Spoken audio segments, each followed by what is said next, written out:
Hey y'all, it's Nancy the Handy Scandy. Welcome back for another crafty venture. I am making for you on this day this very sweet accordion shaker tag book using this brand new Fox family stamp set, and I'm in love. I'm absolutely in love. So I have, as you can see, the sweet Fox family stamp set, and I have them all stamped out. And I ended up making 4 tags because I could not decide which of the images to use, so I just had to use them all. So we have a set, and they're absolutely adorable. I also have these wonderful and brand new to me Shaker Maker banner dies. I don't know why it took me so long to get them, but I'm glad I have them.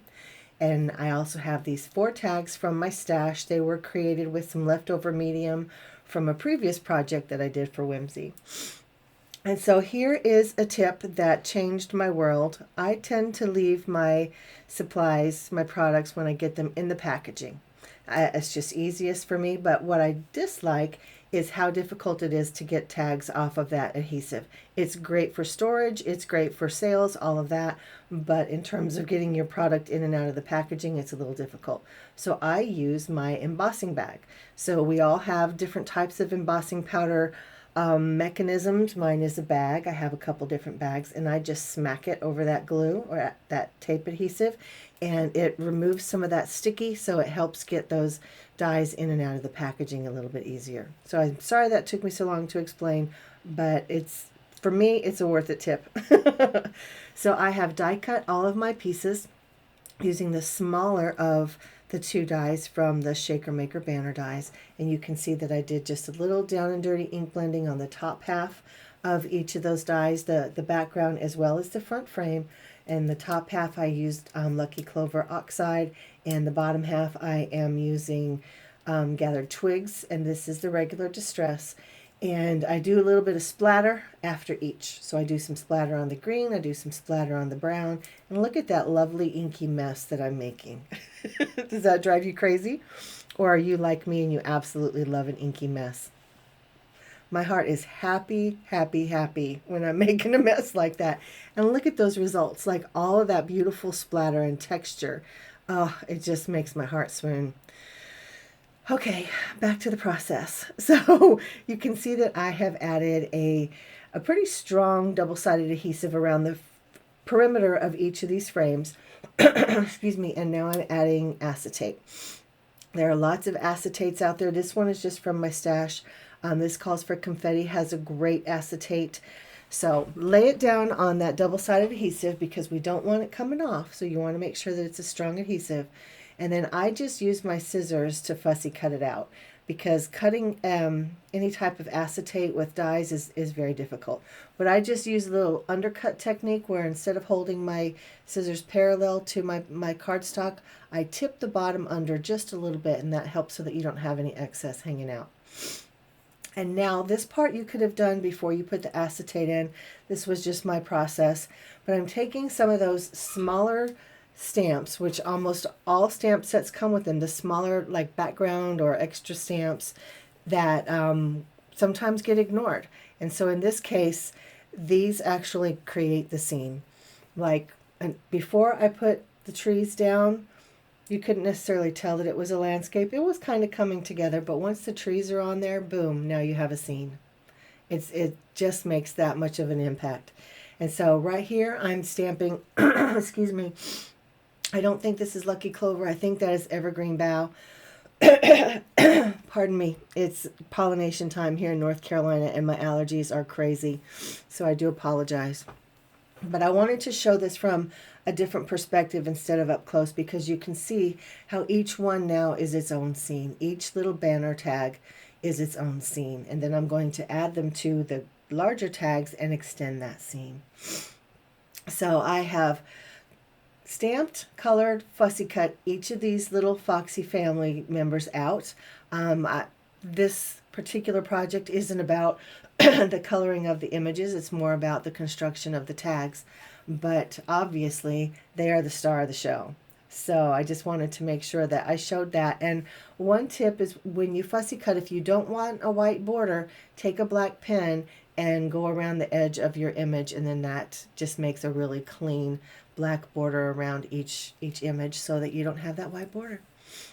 And so to create the shaker wells, I did not show this, and I do apologize, but I have a double-sided foam adhesive laid down on the back of the acetate in the same area where the double-sided adhesive was laid.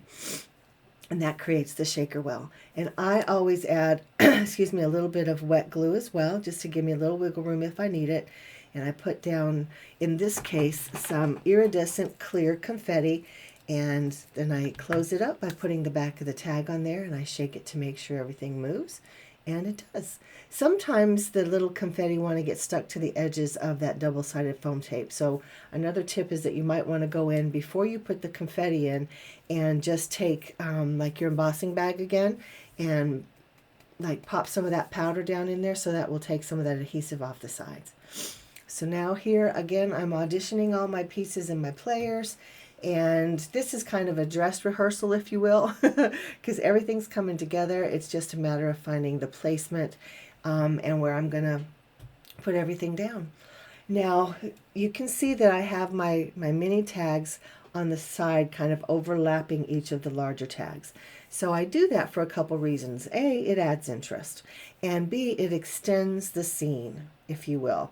And I have one on the left side, and then I'm alternating to the right side, and then I go to the left and then the right again, because as I mentioned in the beginning, this is an accordion book, and I want there to be room between each of them so that it can open and close, or fold, I guess, in this case.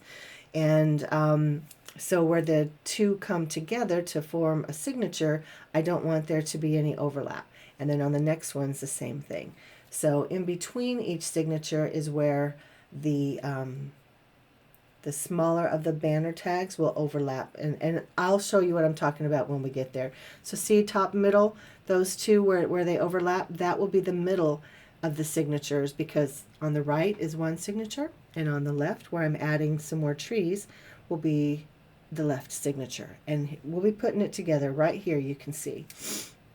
So I did go back and I added some more of the trees just to kind of fill in the scenes where it felt like it was maybe a little empty. And I also wanted to mention that I stamped in both the green and the brown. That kind of brought everything together as well. But that tiny little stamp really, and there are a couple of the tree stamps in this set, but it really just brought this whole thing to life.